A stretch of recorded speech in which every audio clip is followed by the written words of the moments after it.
Everybody.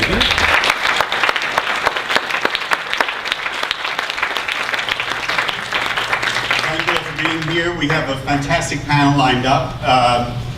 I know you'll all have lots of questions, but before we start, let's just introduce the people we have here tonight. Director, David Franz.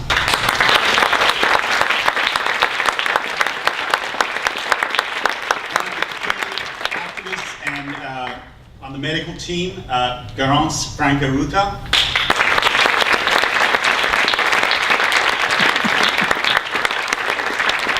Executive Producer, Joy Tomchi. And I have to say, it's a particular thrill to be able to introduce on World AIDS Day one of the real heroes of the movement, if not the face for all of us, the most galvanizing face of AIDS activism, Larry Kramer.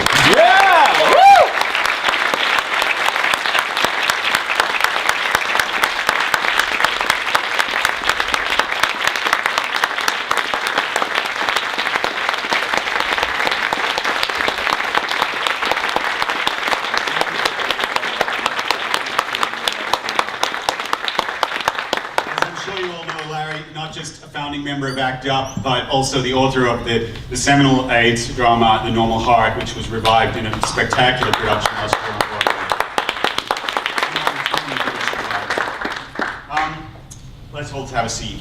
Before we start, there has been such an incredible body of work built up about the AIDS movement in the 30 years since it all erupted. And with early works like The Normal Heart and The Band Plays On, since then there have been a series of documentaries, of really interesting documentaries over the years. I'm thinking of Common Threads, Silver Lake Life, up to the more recent films, We Were Here, about the San Francisco community, and the fantastic film from last year, Vito, about Vito Russo, the film historian, and I believe one-time MoMA Film Archive staffer. Mm-hmm. Yes.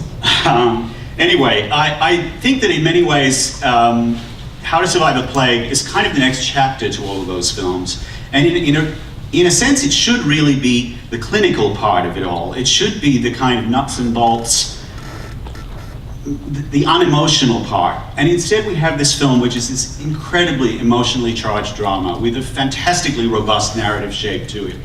And I don't know if I speak for everybody here, but certainly for me, I don't remember an AIDS documentary that gave such a complete picture, not only of the militant side of it, of the fight, but also of the legacy of the fighters. And I wonder if David could talk a little about how that shape came together, how the documentary found this fantastically robust narrative shape. May I borrow your mic? Of course. We don't each have one. Well, thank you for that incredible introduction. And thank you, Joy, for your technical assistance. I wanted to make How to Survive a Plague because I felt that the story of AIDS, as we understood it, and as we remembered it historically and culturally, had been a story of how AIDS affected us as a community.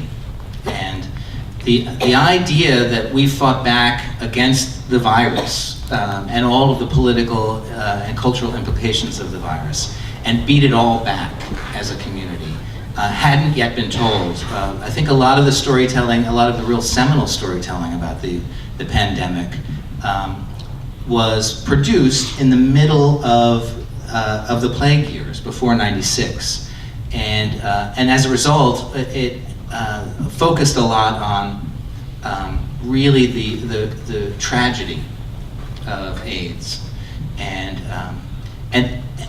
after '96, when there was such triumph as a result of activism, not just I believe in the community, in ACT UP and elsewhere, but also activism among scientists and government officials who found their own voice as a result partly of the intercession of activism. That those stories hadn't been told, that we had not, after '96, gone back and reappraised that period. And the story's a rich one. It's a rich story of really revolutionary change. And that's the story I wanted to tell. tell. I think that was the big surprise for a lot of us, that this was a story we hadn't actually seen and heard before. Larry, I wonder if you, as somebody who was so centrally involved through all of this, talk about your response to the film. What do you think it adds to the AIDS canon? I think David's done a wonderful job. I found it very, very moving. We've had a few differences over things left out or not emphasized enough. But as you say, it's, well, let me put it this way, you can read my book, which is coming out, for my version of a lot of this. The story is gigantic. ACT UP is gigantic. There's no way to capture it really in the film. There were so many of us, and there were so many of us doing so many different things all over the city that even those of us in ACT UP didn't know about. We were a many-headed, armed, legged hydra everywhere, and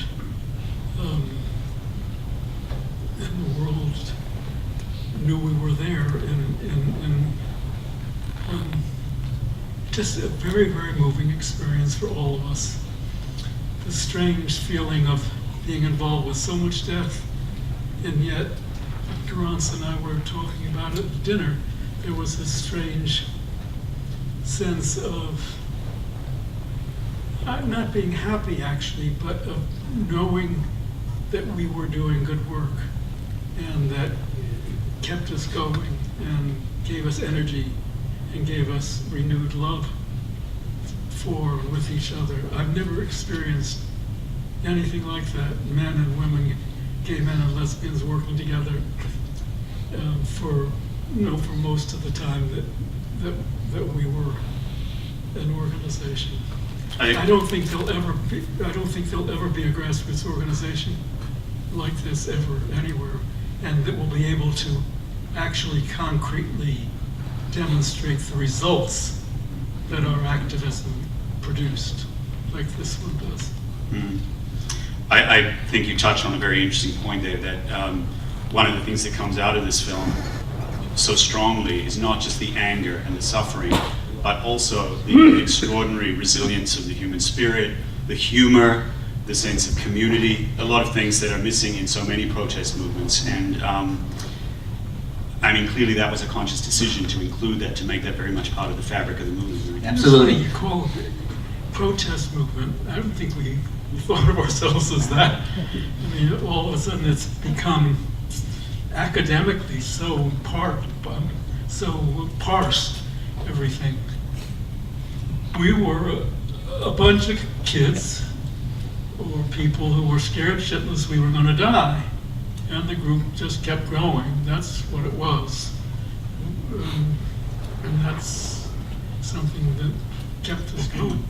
I've always said that it was a battle for life, but not just any sort of life, a certain kind of brilliant life that was reflected in that community, that sense of community, that sense of joy, of purpose, of love, as you were describing. Well, you know, it's interesting because, and I hate to disagree with Larry because I'm going to get shit about this, but, you know, when you say you don't think this could ever happen again, I hope that people will see this film and think that they could do this, that they are inspired by this film for other fights, and they learn how to do this, because it was just an amazing group, but I think this is a model. I totally agree with that. I think that there's a template here that so many organizations could follow. Maybe Garance could. You have to be scared shitless, and you have to be angry as hell. And if you don't have those two incredible, important ingredients, you will never have a successful movement. And there isn't enough out there to scare people today, and they're not angry enough.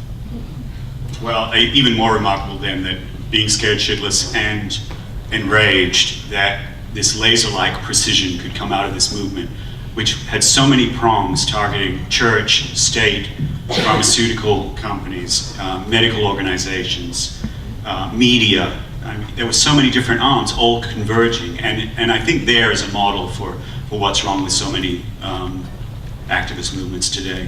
Garance, you were there. We saw you as a kid, I'm guessing, barely out of high school, a self-confessed science geek, I think, at the NIH protests. And you were obviously there on the front lines a lot throughout this. Tell us about your experience watching the film and what it brought back for you.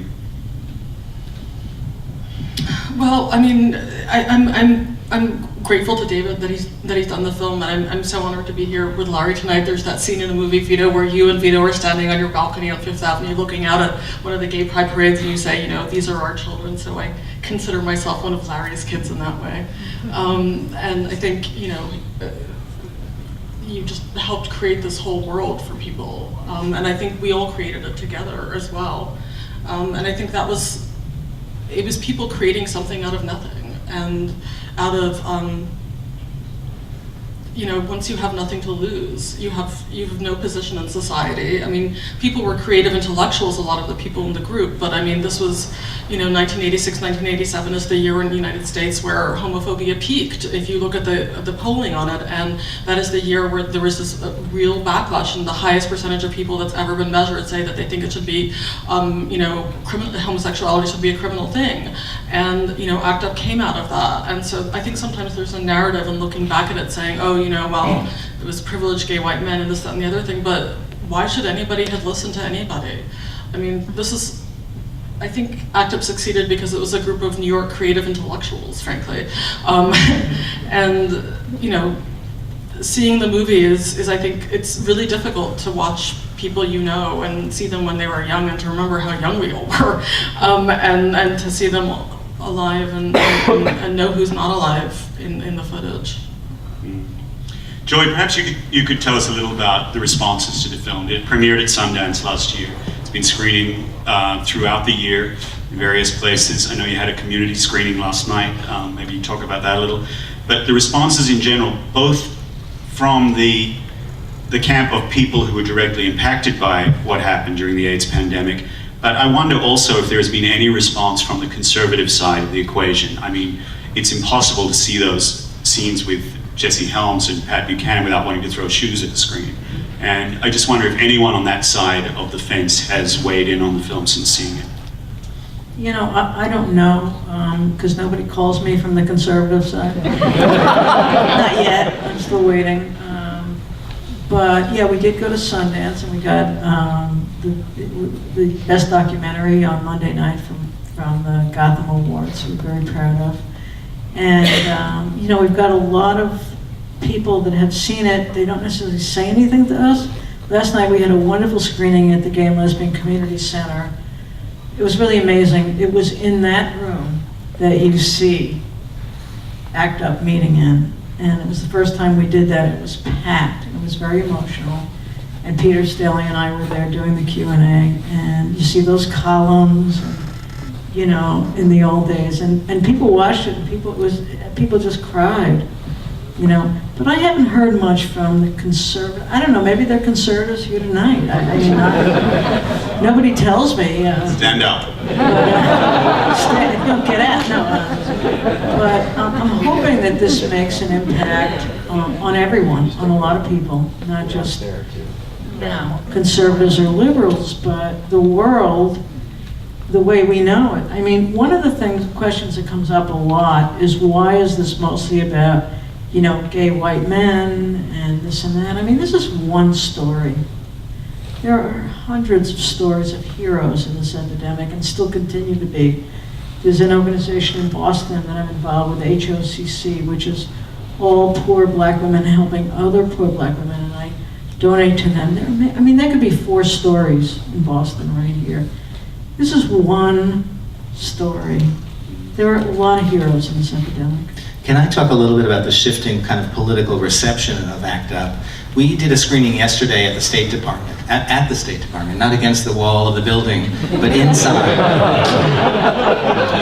and we were invited, and the State Department has adopted this story as a way to further Secretary Hillary Clinton's announcement late last year that put the United States foreign policy firmly behind the idea that lesbian and gay rights are part of the human rights portfolio of the State Department and the foreign policy of the United States. It was phenomenal. The State Department is doing screenings of How to Survive a Plague around the world, mostly in Eastern Europe so far, but their plan is to move into Asia and into Africa with the film. And what surprises me about this is that this story of protest, if you will, or a desperate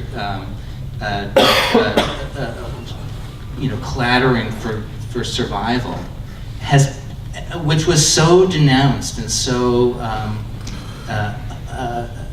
ridiculed almost. Well, we see it ridiculed on the floor of the Senate so many years ago, is now almost equally adopted by conservatives as by liberals.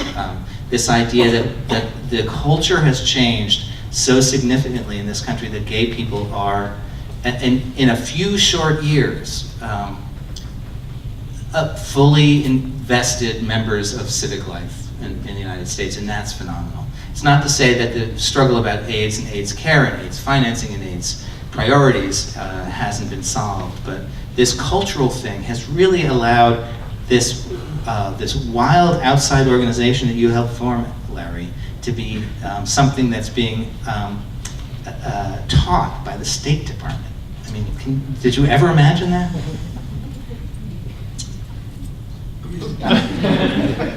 You see it half full, I see it half empty.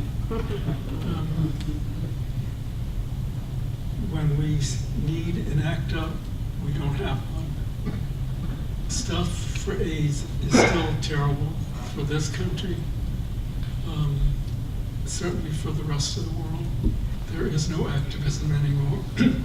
The one organization that emerged from this Tag Treatment Action Group has become just another bureaucratic organization like GMHC, which isn't basically an activist organization anymore.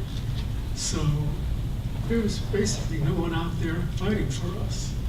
And as I get older and my own health is declining, I'm very much aware of that.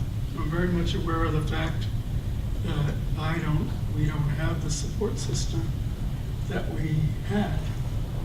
And I don't see gay people in quite the unified, positive way that you do. I see us as still disorganized, non-political, lucky, because a lot of the fights that have been fought for us in terms of marriage have been fought by straight people. Certainly not in any way unified to fight. And yet there's so many of us, and we also have so much, I don't want to call it disposable income, or don't have to pay for a lot of things that straight families do if you don't have a family. So I find all your post-film depressing, because that was the highlight of my life, and there's been nothing to come along to replace it. I don't see them lining up in droves to see this film. You've been very lucky to have a good distributor. It's playing in nice exclusive little screenings everywhere, but it's not doing what Brad Pitt is doing. What is Brad Pitt doing? I just want to amplify one thing, because Joy told me not to contradict you in any way.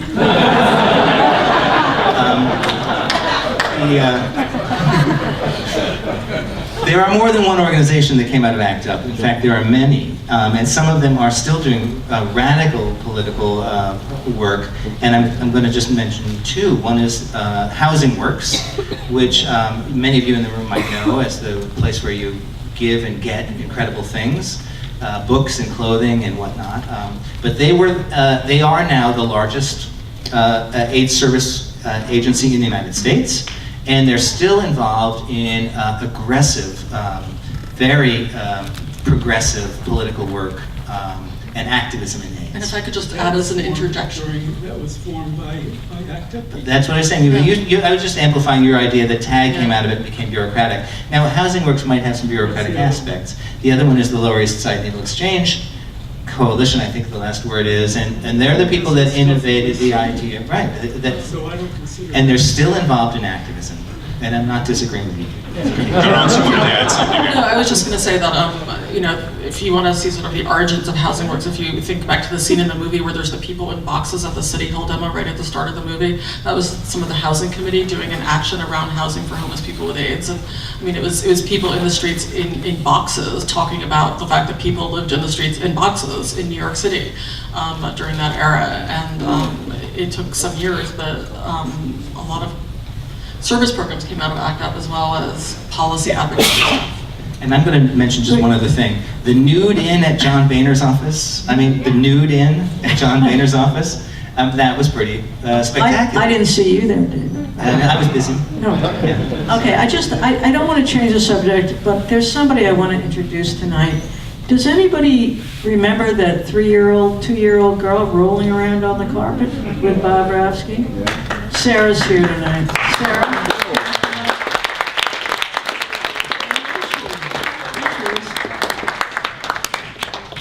So, I just want, do you agree with what Larry's saying in the sense of, particularly the younger generation of gay men? Do you think there's a complacency there about the battle that's being fought? There are people now that take it for granted that they don't have to see AIDS as this big bad wolf that's going to come get them. They can live in a world with AIDS without being completely crippled by fear now, and they take that for granted. Do you agree with I agree, and he's absolutely right. And the problem with that is that they're wrong. There are still 55,000 new cases of HIV in this country every year, and 78% of them are being transmitted by young gay men. It's still a young gay men's disease, and the community itself is not addressing it, it's not dealing with it. HRC, the Human Rights Campaign, the largest gay rights lobby, doesn't have an AIDS plank. It's not a gay issue as far as they're concerned, and it should be. Clinton is now promoting an end to AIDS. She must have rocks in her head. This plan that she's announcing. She has absolutely no wherewithal to get it going, whatever. As Laurie Garrett, who's one of the, if not the best science reporter we have, when she read about Hillary's end to AIDS, her reaction is, what is she smoking? I think if you're sort of looking at the policy agenda that's been announced by the administration right now, I think a lot of people look at it and see a more progress and more optimism for the international arena than they do for the domestic one, because for whatever reason, I think maybe partly because AIDS is largely a heterosexual disease in many other countries, and it's considered a national security issue for the stability of various African nations, and it's considered a development issue, and it's part of this larger framework that we have for dealing with AIDS, for health issues in the third world, eliminating malaria, the elimination of smallpox in the past, and so on. And here domestically, I published an article today by Kenyon Farrow, who was talking about the fact that the highest rate of new infections now is in young African American men who have sex with men in this country, many of whom live in more sort of socially and culturally isolated communities, don't have any health education when they're very young, and get infected very young. Like kids, 19, and I think in this country it's harder for people to sometimes address what's happening at home than it can be for people to address what's happening overseas. That piece was at The Atlantic, right? Yeah, that was in theatlantic.com. We have an AIDS special report up right now. Let's just backtrack for a minute to talk with David about the origins of the film. For those of you who don't know, David has been a journalist covering AIDS in the United States since 1981, is that right? 2, let's say. 82, okay. Well, basically since the beginning. And he's also working on a major history of the AIDS crisis for his due out next year. So at what point during your experience as a journalist and as a writer did you decide there was a film there, and how did you decide to make the leap into turning this into a movie? Well, what I first realized is that this really the second half of the plague years had not been covered. And I had written a number of pieces, one for New York Magazine, one for GQ Magazine, about current contemporary AIDS issues, in which I allowed myself an indulgence of going back to, old memories and histories of what the plague was like back in the 80s and early 90s. And I was surprised by the response that I got from readers, especially young readers, of shock and dismay that they didn't know what that history was. And it was encouraging for me to think that that there was a hunger for that story, and so that's why I decided to go back and try and re-examine that period and try and supplement the work of Larry and others that they had produced back then. And I went back to some of the videotape that had been accumulated by so many activists and so many artists, so many community journalists, to see if I could refresh my memory about what that time was like. And the video itself convinced me that was the way to tell the story, that in fact the camera itself was a player in those years. This is the first social justice movement that recorded in moving images its own history.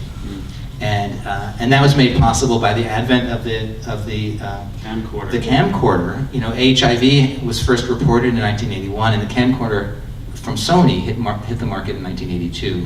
And so those two epidemics, if you will, kind of grew together. And by 1987, the dawn of grassroots AIDS activism, those cameras were being employed by activists themselves.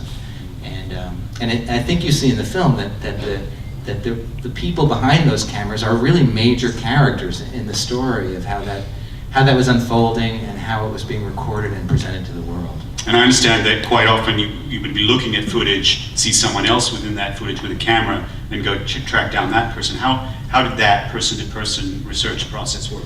Well, I'm an investigative reporter, so that was the fun part. That's something I knew how to do. And it wasn't so hard. I mean, it was a very tight community, the ACT UP community. You could go to people and say, do you recognize this person? And they would recognize other people near them, and so you could go to those people and find out who that person was. The hard part of that was that so many of those people hadn't survived those years and had died before getting a chance even to show their footage to anybody. And so the work that we set out for ourselves then was to see if there was an estate, if there was a lover, if there was a family that had survived and cherished this footage. And in every instance, except one, we were able to find those families. And in all of the times we found the families, their footage was kept in a kind of pristine, almost shrine-like way. And so you didn't encounter any resistance to people wanting to delve into that painful, very personal stuff? And in every case, we found resistance. And just for those reasons that you're talking about, I mean, the footage of Ray Navarro, and Ray was Jesus Christ. That footage was footage he had shot in this performance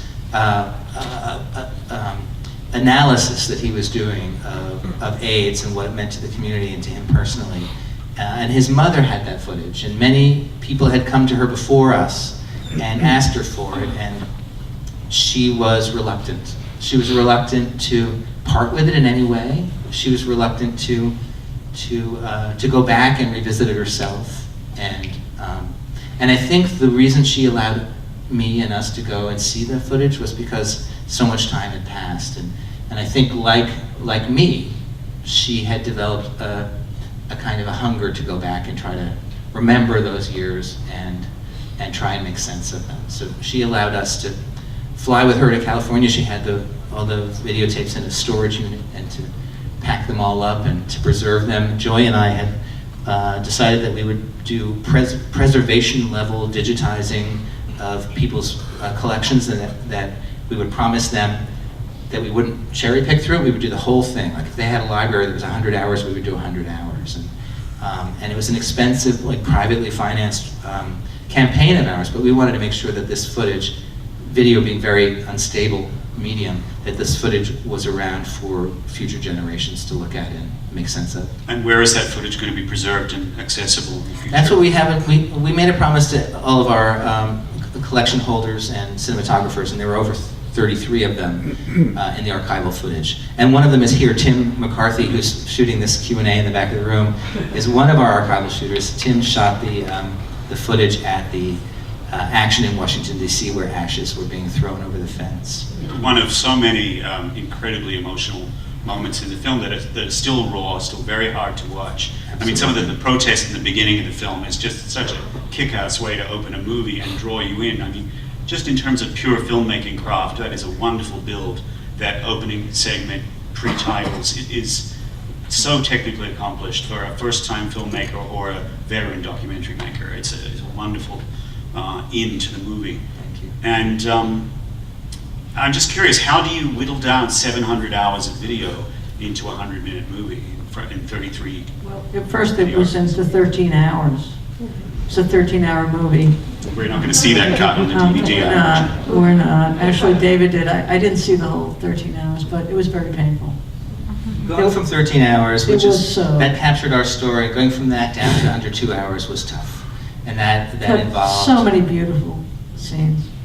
And some beautiful people. I mean, it involved eliminating people from this story in a way that, as you were pointing out, Larry, this story doesn't tell all the wild and rich and transformative tales of ACT UP or AIDS activism in general.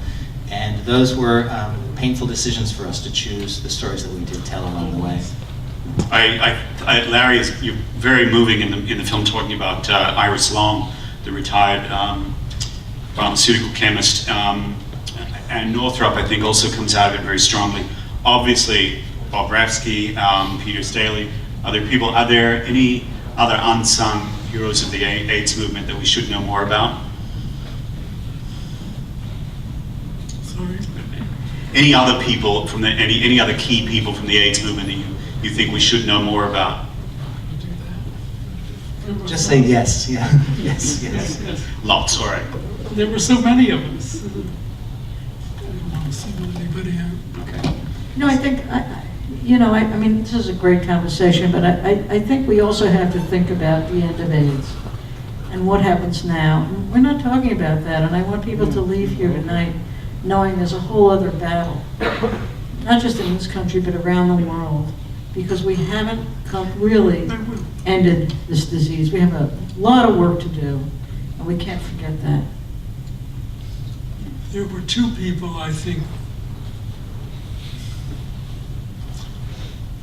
exceedingly prominent in forging the template of what we accomplished. One was Iris Long, this housewife from Queens, who just showed up one day and said, you guys don't know shit, and I'll teach you, and proceeded to do just that, which became the Treatment and Data Committee.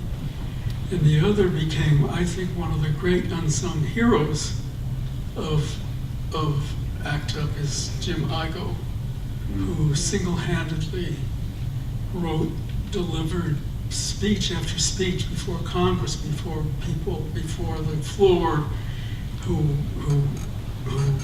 almost blackmailed senators into agreeing to what we were doing, written in the most exceedingly elegant prose.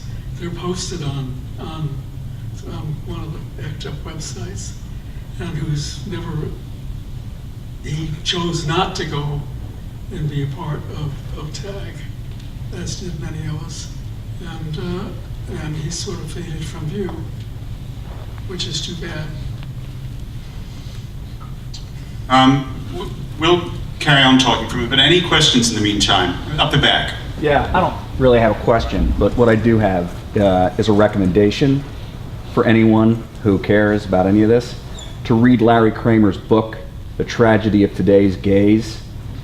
It takes about an hour of your life to read, and as a ratio of ideas to time spent, it's invaluable.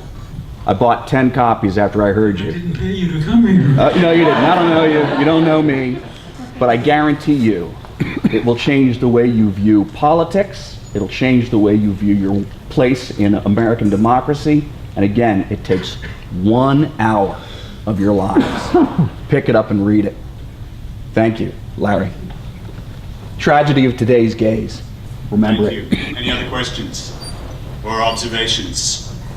Right here. Yeah, I mean, I'm just blown away, really. I mean, I saw the history of ACT UP prior to this, and I think they actually should both be seen as a piece. But, you know, I came here because, you know, during the time, the media activism in the early 90s of the ACT UP movement was always very prevalent, and I wanted to know the story of that. So you delivered it in such an amazingly powerful way. I really commend you. It's such a historic and such a heroic tale, and I'm sure it's going to have a very long life. That's what it should. So Thank you. for that. Anybody else? Don't be shy. Yeah. Right. I think it's interesting that I was born and I grew up in the height of the epidemic, but it was never part of the education that I grew up. Often it was actually inhibited by being shared with my generation. And so I absolutely agree. There is a thirst for this kind of information and this exposure to our history and our community. I think Joy actually was the one who said it, that it's largely been exposed to people through the arts and New York intellectuals. And I know with Larry's The Normal Heart, you know, like that was a riveting experience on Broadway. And you know, much of my education, despite the lack of exposure in my education, it's been the arts that have given me that exposure that I've so desired. And I wonder if you might say something a little bit more on encouraging people to produce more art and more documentaries and forms of expression that speak to this. Who would like to jump in on that? Well, my goal, our goal, is to show it to colleges and high schools, and we've been doing that. We did it at my son's high school. It's so important that the children see this, but not about AIDS, but about activism, about what they can do. So that is one of our major goals that we've been working on, and which we hope to do in the next year or two. Go ahead. Well, I was just going to say that I think, you know, if there are people who are interested in the history of this particular moment in American history, you're lucky because we were all natural archivists. And I think for a lot of people, our archives took on sort of a kind of almost reliquary quality where people just didn't throw things out. And so there's a lot of information that's still around. Whether people are trying to historicize it themselves or will ever write about it themselves, I think a lot of people who were part of the group are just never going to be able to tell that story. But the archives exist. David found the film archives. The paper archives are out there. That's a question you've got to answer yourself. Art is self-motivated. You get an idea, you care about it, you fight for it, you live with it, you suffer with it. No one's going to give it to you because you have to have the passion for it. And that's something you've got to generate yourself. Our person in the audience up here, obviously, if you saw The Normal Heart on Broadway, you would be one of the people handed a flyer on the way out with bullet points of statistics and facts about AIDS, ongoing issues with AIDS around the world, and reasons not to get complacent about it. Larry, I wonder what kind of response did that post-show discussion generate from The Normal Heart? You know, after the production of The Normal Heart, at every performance there were people handing out fact sheets about AIDS. Now, did you get much response from that? Or? Well, that was just a breathtaking experience. The whole production came out of nowhere. It was rehearsed and put on in literally 14 days on Broadway, 14 days of rehearsals, and we opened on Broadway. and we wound up winning 3 Tonys. And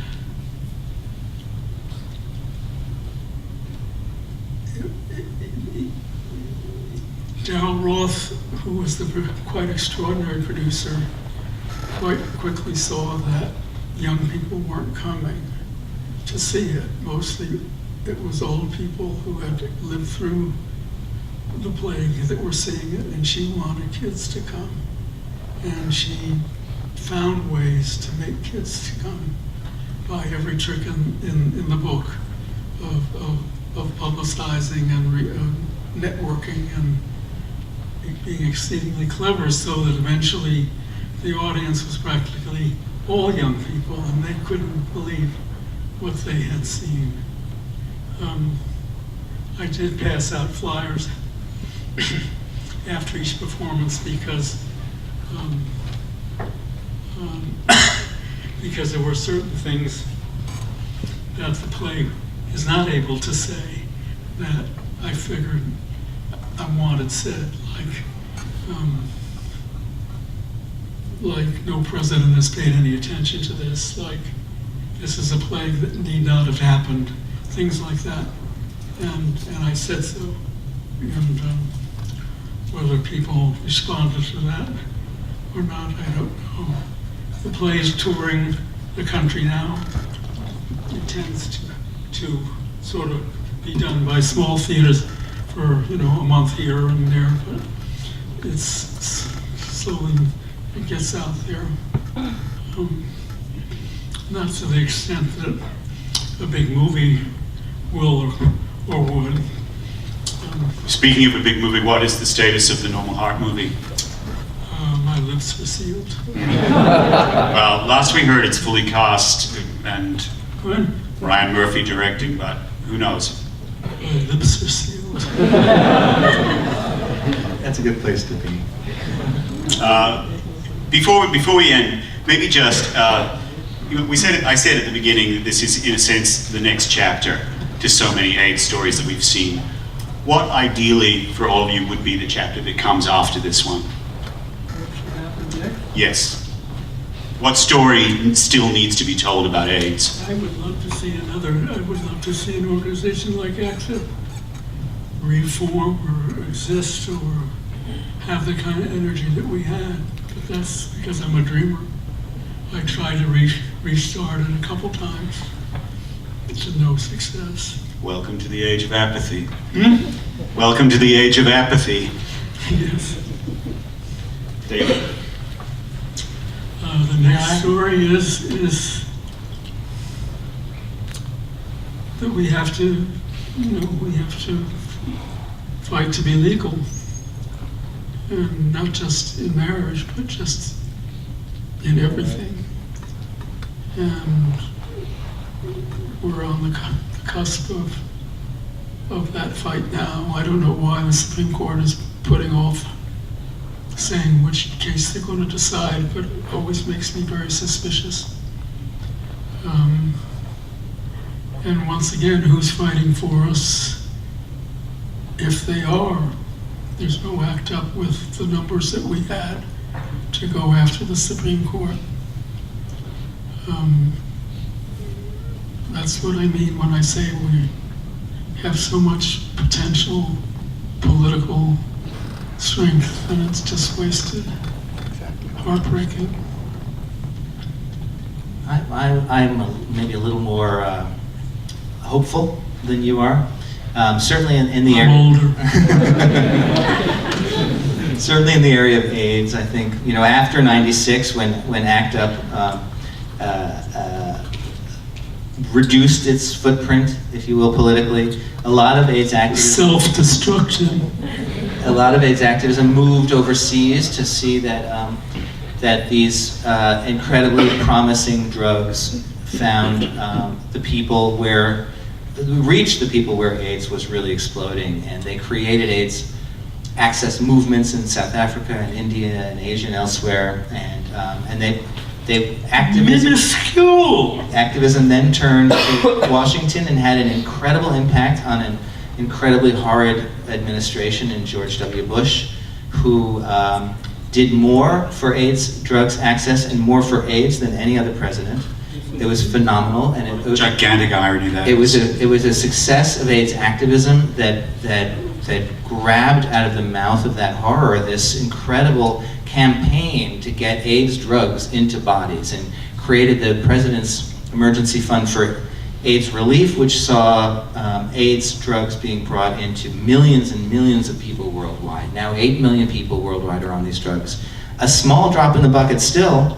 There are 34 million people alive with HIV, so that means there are, I'm gonna do some math, 26 million people still waiting for those drugs. And where I get excited is to see how people that I've been speaking to in the last year in this weird journey of mine with this film are interested in getting involved in that work. And we've seen groups like the Student Global AIDS Campaign just amass members on college campuses around the country who are taking on the mantle of direct action grassroots AIDS activism as students, with the sole idea of getting AIDS to the people who need it, knowing that without these pills, people are going to die the same way that Bob Rafsky died. That AIDS still exists as a plague without access to the pills. And if I could do a quick little promo, we're doing a series of screenings this week and this weekend around World AIDS Day, culminating on Monday at 8 o'clock in a global conversation around how to get drugs to the people who need them most, with a Google Hangout at 8 o'clock Eastern Time on Google+, if you want to join us. It's conversation across the globe of thousands of people talking about how to do this, putting pressure on the US government, Western governments, the UN, to make sure that we defend the spending sums that have already been committed to getting these pills out, and then pressuring to increase them so that we can hopefully get those pills to the people who need them. It's not much money. It would cost $8 billion a year to treat everybody in the world with AIDS medication. And that's the basis of this Hillary Clinton idea that we'll have this AIDS-free generation. If you put people on the drugs, they're going to live a near normal life. And what's Let me more, tell you about these drugs. What's more, These drugs are poison. what's more, they Everybody limit the thinks they make you better. They make you sick. You live longer. You do live longer. You do live longer, and the longer you live, the more strange things that happen to you. And I'm here to tell you, I'm going through one of them right now, and it is no fun.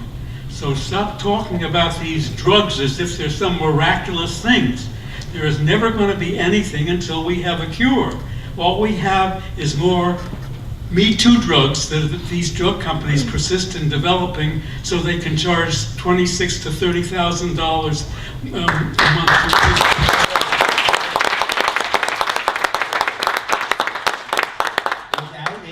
Without these drugs, life expectancy after diagnosis was 18 months. Now it's 50 years. That's phenomenal. Now, a person doesn't want to, this goes back to your first question, you don't want to go out and just willy-nilly contract HIV, because those 50 years aren't going to be pretty. They're not a solution, but it's a survival. I have come to think that we are being punished for being gay by them, by the complete inability of any government to so much as begin to pay any attention to this. We are its victims. We are being punished for being gay because they don't like gay people. And I don't think you can prove me wrong. Larry, I know we've never disagreed before over the years, but it's not just gay people. It's not just gay people. It's people all over the world that are being punished. And we can't see this as a gay disease anymore. Well, it We started can't- out a gay disease, Well, and it it became a world disease. But you're ignoring. And that was not you're expected to ignoring happen. most of the people that have AIDS around the world. I mean, we can't do that anymore. This is a Just talking global. about Africa alone is a whole other issue. It's a whole other issue, and I'd like to see a cure for everyone. I'm So just do you not think- interested in Do you just the think gay they care community. about, And I'm a lesbian. about I'm black like, people? Do you think, No. do you think the Republican Party cares about Well, all the poor people in that's Africa? what I'm saying. I don't. That's what I'm saying. This isn't about being gay anymore. This is about, we've got to find a cure that's global. And, okay, it's the Joy, gay it population. started in the gay population It did. and it got out of hand, and they didn't It did. expect that. But if they had done something, it wouldn't have got out of hand. Right. That's what I'm saying. Right. Way to go, Larry. Okay. Tell it like it was. I- We had all these reluctant people without hands up before. And now you're- All right, now we had some. This guy here. Why are you avoiding the basic essence of education? That the solution to almost everything is knowledge about behavior, what we do. Every attempt at education in this field has failed. I agree. Why? Because people are stupid. That's why. I don't think that. I think that there's something so fundamental about Because men sexual can't keep attraction. it in their pants, that's why. I don't want to. Going back to the gay pub, On the side up here. We're running out of time, so we'll try and get through as many as we can. I just want to comment about the prevention issue. I was surprised not to hear about prevention efforts as a critical part of this struggle. And, you know, my organization, the New York Civil Liberties Union, recently did an analysis of sex education in New York State and found that it was pervasively homophobic. The best that could be said of most curricula was that they didn't talk about gay people, and the worst, obviously, was the hostility and stereotypical negative approaches towards gay and lesbian people. So I think there's a lot to be said for education, and I think that moving forward, of course we have to talk about a cure. Of course we have to talk about developing the right drugs and not saying this is over because there's some better drugs that are working for lots of people and extending people's lives. But education, prevention is really important, and it's not getting the attention that it needs. I agree, it's not. It's part of that larger question that we're really not talking about AIDS. But the point that I wanted to finish about the access to the pills is that the pills turn out to be prevention, which is really something that nobody really anticipated. That people who are on effective antiretroviral therapies lower their viral load to the point of being virtually non-infectious. So not only is access to the medication good for the individual with its side effects, but it also is good for the community because it reduces transmissions. And that was the central part of this idea that Hillary Clinton is arguing in this AIDS-free generation, which is that if you can spend this few $8-9 billion a year globally, you can start having a negative transmission. You could have a reduction in transmission rates to the point where you're reducing the epidemic. Now it's a problematic mathematics because you have this incredible mortgage of payment for these drugs for the next 100 years or so. And it doesn't address what might be a simpler problem, but one that we haven't resolved, which is how to keep people from behaving in that sexual or otherwise risky way. And since 1990, we haven't, in this country, reduced transmission rates. I wanted to also address your thing about education. I have an 18-year-old son. He knows everything he could possibly know about this disease. And he and his friends, I mean, they don't care. They're 17 and 18. They've had it, he's in the New York public schools. They don't get it at that age. Maybe some of them do. I don't know, my kid doesn't. Well, it's the So- whole invulnerability of youth. It is. I mean, it's very hard. Education, we do it, we want to do it, we don't do it well enough, but it's tough. Down here, question. Yeah, I just wanted to agree with you, Larry, thank you so much for being here, that I think that homophobia, along with racism, along with stigma about being poor, I think those are the main barriers to people not finding a cure for HIV and AIDS. I think we're talking about prevention and education, which is really important, and like you just mentioned, there are homophobic and probably racist things that go on in education too. So I think that the biggest barrier is access for those people, and that kind of ignorance and that kind of hate, rather than people not having the right education. Because if I'm not mistaken, there have been studies done that says that gay men have actually some of the best rates of protection, like post 1980s, and as far as behavior and sex, than heterosexuals. That might be incorrect, but that is what I've heard. And so I don't know, this whole stigmatization of like, gay men can't keep it in their pants, or like people can't keep it, like that's not true. When we have like rising rates in groups that are heterosexual as well, and it looks different all across the world. I really think it's about homophobia, racism, stigma, and being poor that are the main barriers, and access. And as you pointed out, Mr. France, right?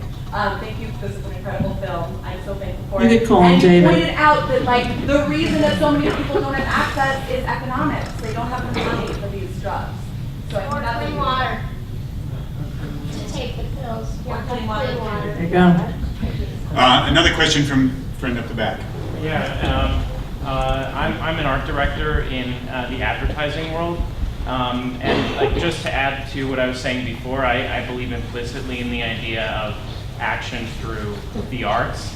I've actually worked with Merck and scientists at Merck, which is a detail that really hit home for me with this documentary on a personal level. What I thought was interesting was that the dialogue about the new medications were not so much about the gay population, but it was more about going into further drugs that prolong life, not dialogue about a cure and about the eventuality of immunization. It was about what's the next best drug that we can sell on the market. And so I think potentially what needs to change is the dialogue around the medications. It's not just about prolonging, but from a pharmaceutical level, it's about the cure. So, Anyone want to jump in on that? Well, I would just say that I think since Larry brought up one of the very difficult truths of what life is like for people who are on these medications long term, I think there's been a sort of dynamic response to him in this room, and I feel like welcome to the beginning of an ACT UP meeting. I mean, that's sort of how it happened, and I think you're always able to get people going still. So.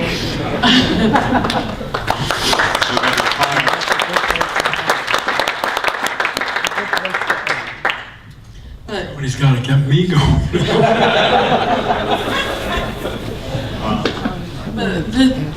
I have not been involved in doing AIDS stuff for the last 15 years or so. I became a journalist. I've been down in DC doing that, and so it's been really interesting and eye-opening for me, being part of this movie, sort of reconnecting with the issue, sort of seeing what is going on today, and what's happening socially, seeing the really completely dramatic, unbelievable change in how people look at what it is that we did. Because let me tell you, there was no sense that anybody thought we were heroes at the time or anything like that. I mean, I think it was just, if people don't want to look at this issue now, they didn't want to look at it then either. And I think, people did something that was difficult at the time. And if people are going to do something now, it's still going to feel difficult, because that's what it feels like to do something that changes things. But you did that as a teenager. I didn't know any better. David, did you want to add something to that? No, well, it just reminded me of a line, Larry, I heard you say at a previous screening. People are dying, you're all responsible, now go have a cocktail. Now go have a cocktail.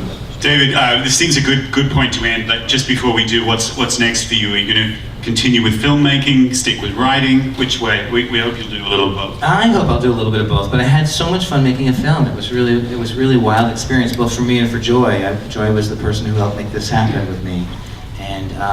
And just the community of people that came together, and the people I got a chance to meet, and including young people. There's one of our interns is here, John Block, who worked with us on transcribing all this old footage, and we got to meet people kind of across the country, and So Joy and I have a plan to do it again, and if you have ideas, come talk to us.